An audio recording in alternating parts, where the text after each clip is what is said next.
Cette semaine, l'organisation LobbyWatch a publié son enquête sur la transparence en politique. Grâce à cette enquête, on connaît les rémunérations des parlementaires en dehors de leur mandat politique. Pendant que la gauche a très bien joué le jeu de la transparence, seul un tiers des parlementaires de droite ont accepté de participer à l'enquête. Mais ces liens d'intérêt, qu'est-ce qu'ils représentent? Est-ce que c'est un danger pour notre processus politique? Aujourd'hui, je reçois Samuel Bendahan, coprésident du groupe socialiste de l'Assemblée fédérale, qui va nous parler des coulisses de la politique suisse. Je suis Nadine Bichère et vous regardez Fil Rouge.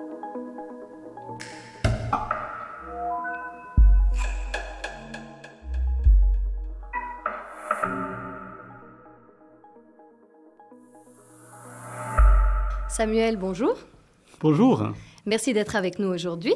Peut-être tout premièrement, pour les personnes qui nous écoutent et qui nous regardent, le lobbyisme, c'est quoi? L'idée du lobbyisme, c'est des gens en fait, qui à la base sont censés être externes au Parlement et qui viennent parler d'une cause aux parlementaires pour essayer de les influencer. Maintenant, on a beaucoup de lobbyistes qui sont membres du Parlement parce qu'ils sont à la fois lobbyistes et membres du Parlement. Et du coup, les intérêts sont un peu mélangés et ce n'est pas toujours très transparent. Est-ce que le fait d'exercer cette influence sur la prise des décisions, sur les décideurs, décideuses politiques, est-ce que c'est un processus qui est légal? Alors en Suisse, c'est extrêmement légal ce qui peut être fait en matière de lobbyisme. En fait, il y a énormément de choses possibles. Par exemple, on peut être parlementaire, être rémunéré 10 000 francs pour aller à quelques séances par un lobby, et puis après, soi-disant être indépendant. Donc il y a beaucoup de choses qui sont possibles. Évidemment, ce n'est pas forcément mal qu'on puisse se renseigner, qu'il y ait des interactions entre des parlementaires et puis des gens qui expliquent des choses ou qui défendent une cause. Mais clairement, en Suisse, il y a un problème de grande dépendance et parfois de dépendance financière envers les lobbies. Est-ce qu'il y a tout de même des règles qui régissent un petit peu cette démarche? Alors, ce qui existe un peu maintenant, c'est de plus en plus de transparence, parce qu'on voit bien que les gens sont de plus en plus énervés contre le fait que les lobbies, au fait, gangrènent le Parlement. Donc, on arrive des fois à amener des éléments comme ça. Il y a des organisations comme LobbyWatch qui essayent de poser les questions, de savoir, de chercher les informations. Mais c'est vrai qu'en réalité, à part la pure corruption, c'est-à-dire des choses qui sont vraiment de façon très très clairement de la corruption, en fait, il n'y a pas vraiment de règles qui permettent d'empêcher qu'il y ait des abus dans le domaine du lobbyisme. Tu as mentionné LobbyWatch, qui est une organisation qui essaye de mettre plus de transparence dans ces liens d'intérêt qui existent avec les parlementaires. Elle existe depuis 2014 et puis elle donne vraiment des informations sur quels mandats sont liés aux parlementaires. On n'a pas d'informations sur la hauteur de la rémunération. Quand on regarde un petit peu le site de LobbyWatch, on voit qu'il y a vraiment une grande représentation d'entreprises ou bien des milieux économiques. Est-ce que c'est un problème, ça? En fait, le problème, c'est qu'en réalité, ce qui donne la force de lobbying, ce n'est pas la bonté d'une cause ou bien le nombre de personnes qui s'y intéressent, c'est l'argent qui est derrière. Plus d'argent égale plus de lobbyistes. Et donc, du coup, forcément, on va se retrouver avec des tas de lobbies qui défendent des causes. Certaines entreprises, à elles seules, ont plusieurs lobbyistes à disposition, alors que peut-être d'autres causes, d'autres gens qui défendent, je sais pas, des millions de personnes, des patients, etc., ont très, très peu de gens pour venir défendre l'intérêt de leurs membres devant là, parce qu'ils ont juste moins d'argent, en fait. Ils ont moins de moyens pour faire ça. Donc, le problème qu'on a en Suisse avec ce lobbyisme, c'est qu'il n'y a pas vraiment de règles qui rendent ces lobbies à égalité. Et du coup, le facteur déterminant, c'est l'argent. Tu as mentionné qu'il y avait différents types de lobbies. Est-ce que tous ces lobbies se ressemblent ou bien est-ce qu'il y a une différence entre, prenons par exemple le lobby de la pharma, du tabac et les organisations de jeunesse? En fait, les lobbies sont très très différents les uns des autres. Et souvent, d'utiliser le terme de lobby, c'est pas très sympa parce que, au fait, d'un côté, vous avez des gens qui viennent défendre leurs intérêts et de l'autre côté, vous avez des gens qui viennent défendre une cause qui est transparente. Puis pour moi, c'est quand même hyper différent. Si vous défendez, par exemple, les droits des personnes handicapées, vous n'êtes pas en train de défendre votre porte-monnaie à vous. Vous êtes en train de dire, je crois en une cause. Par exemple, les personnes en situation de handicap ont des difficultés aujourd'hui dans la société et j'aimerais informer sur cette cause-là. Puis là, franchement, je trouve qu'il n'y a pas trop de mal à ce que des personnes existent qui peuvent renseigner parce qu'ils ont un but idéal. Mais quand vous êtes le patron de Novartis ou de MSC qui est là pour gagner des millions en payant moins d'impôts et puis en évitant de baisser les coûts de la santé et puis en empochant des milliards de bénéfices, quand c'est ça le but, de gagner plein d'argent, alors là, je pense qu'on ne peut pas vous mettre sur pied d'égalité. On n'est plus dans le lobbyisme ici, on est au fait dans l'investissement financier. Vous êtes payé, pas parce que vous défendez une cause dans laquelle vous croyez, mais vous êtes payé pour faire gagner de l'argent à une entreprise ou à un riche. Et pour moi, ces deux types de lobbyisme sont complètement différents. Et il y en a un qui est très très problématique parce que quand une multinationale gagne des milliards en faisant du lobbying au Parlement, quand elle fait ça, Qui c'est qui paye? En fait, c'est les gens que sont censés représenter les parlementaires. C'est les gens qui payent les primes maladie qui payent. C'est les gens qui payent leur loyer trop élevé, qui payent parce qu'il y a des lobbies de l'immobilier qui sont trop forts. Et ça, évidemment, on ne peut pas comparer avec des gens qui défendent les personnes en situation de handicap, la jeunesse, la formation ou les compétences de base. Est-ce que ces lobbies, ils ont vraiment un pouvoir d'influence sur les décisions qui sont prises par les parlementaires au final? Si on pense à ces derniers jours, il y a eu énormément de critiques du lobby en lien aussi avec l'annonce de l'augmentation des primes d'assurance. Mais est-ce que c'est justifié d'avoir peur de cette prise d'influence? Au fait, il y a des lobbies qui n'ont pas vraiment un immense pouvoir d'influence, mais ils en ont un en particulier, celui de la conviction et de l'explication. Si vous défendez une cause et puis que vous n'avez pas beaucoup d'argent, tout ce que vous pouvez faire vis-à-vis d'un parlementaire, c'est de lui expliquer quelque chose, de lui faire comprendre un problème, de montrer ce que vivent des gens. Ça peut être le cas, par exemple, pour les lobbies qui défendent les gens qui vivent dans la précarité.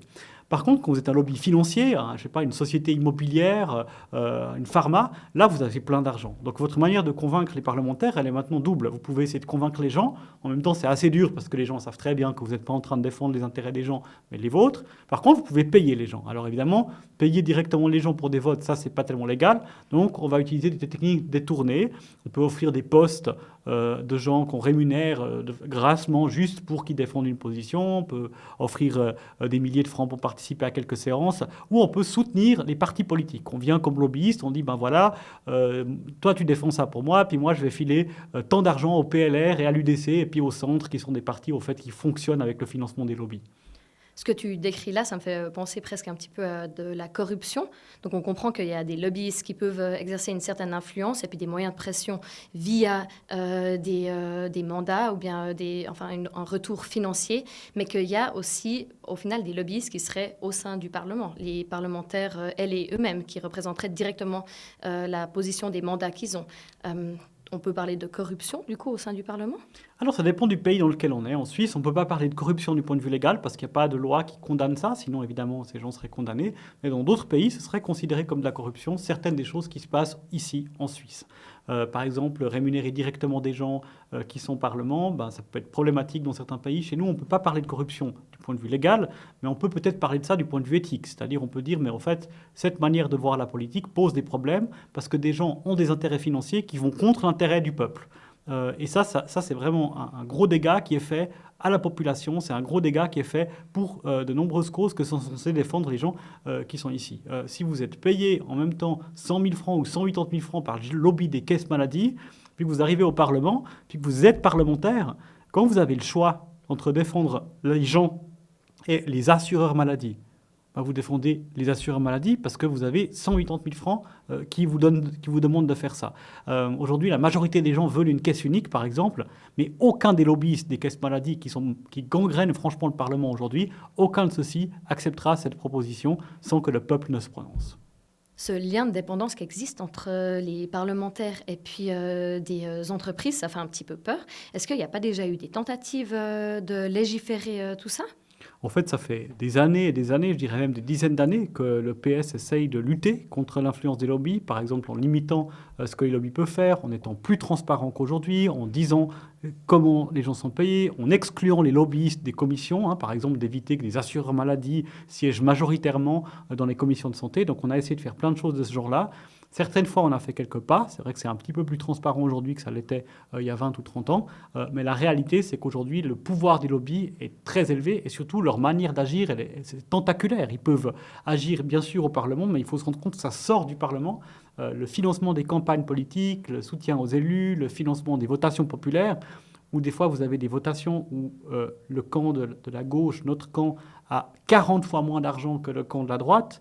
Et puis tout ça, c'est une réalité au fait que les lobbies amènent et qui n'est pas du tout régulée. Donc on a toujours essayé de limiter, de rendre égales en fait, les possibilités de financement. Ce qui serait idéal dans une société dans laquelle on vit, c'est que en fait, les parlementaires défendent d'abord la majorité des gens et que quand il y a des combats d'idées politiques devant la place publique, les idées soient à égalité et donc les gens choisissent la meilleure idée.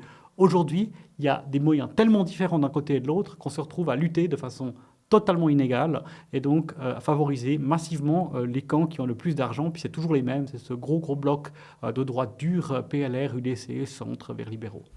Si on prend un exemple concret, la semaine passée, le PS a échoué à avoir plus de contrôle sur les loyers, à rendre les loyers supportables pour la population. Est-ce que tu dirais que c'est aussi lié un peu à ces différences financières entre les groupes et puis les lobbies?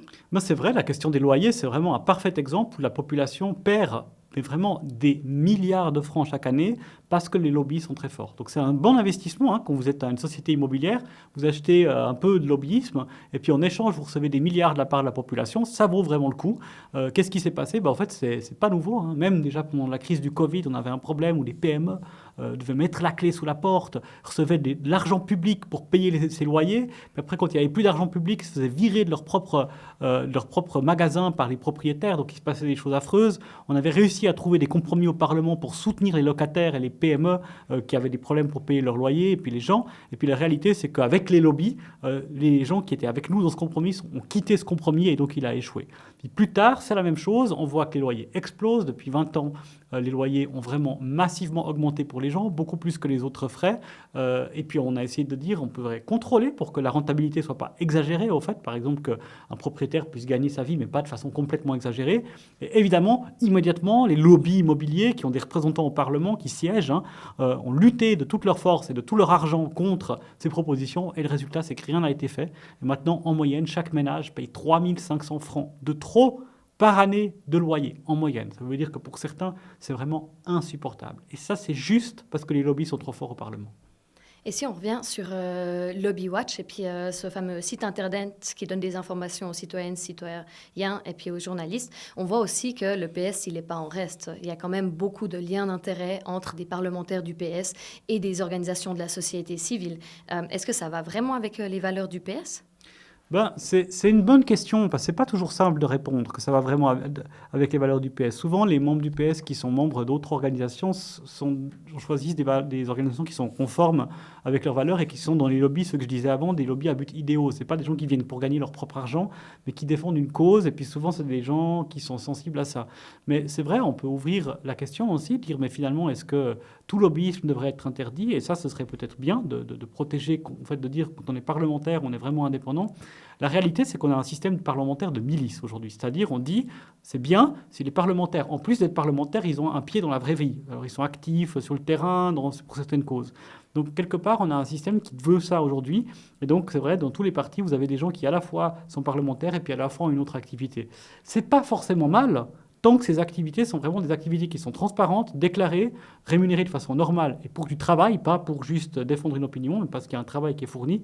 Et puis, outre la transparence, c'est vrai qu'il faut bien se demander, mais finalement, ces lobbies, c'est quoi? Si vous avez un socialiste qui est membre d'une association qui défend les gens qui ont des difficultés avec les compétences de base, ce qui est mon cas par exemple, est-ce que c'est aussi problématique que vous avez un PLR qui défend le droit des milieux immobiliers à prendre plus d'argent aux locataires? C'est une question à laquelle on doit pouvoir répondre avec un peu de transparence et puis surtout avec le fait d'éviter d'arroser d'argent en fait les parlementaires, ce serait déjà beaucoup mieux. Par contre, je ne suis pas contre que les membres du Parlement ils aient des contacts avec des gens, avec des organisations, parce qu'on ne peut pas tout savoir nous-mêmes et on a besoin aussi de pouvoir parler à des gens. C'est juste le financement, l'argent qui a un problème. Donc des points centraux, vraiment la transparence et puis aussi un certain code moral ou bien éthique. Merci beaucoup Samuel, on arrive à la fin de notre discussion. Merci d'avoir participé. Merci infiniment, merci de m'avoir invité et puis vive une société avec moins de lobby et puis du coup plus de biens communs. On a compris aujourd'hui, la collaboration entre les lobbyistes et puis les parlementaires est nécessaire parce qu'elle amène une certaine expertise aux parlementaires ou leur donne une réalité de terrain, mais ce qui est important, c'est la transparence. Merci à vous d'avoir suivi Fil Rouge et n'oubliez pas de vous abonner.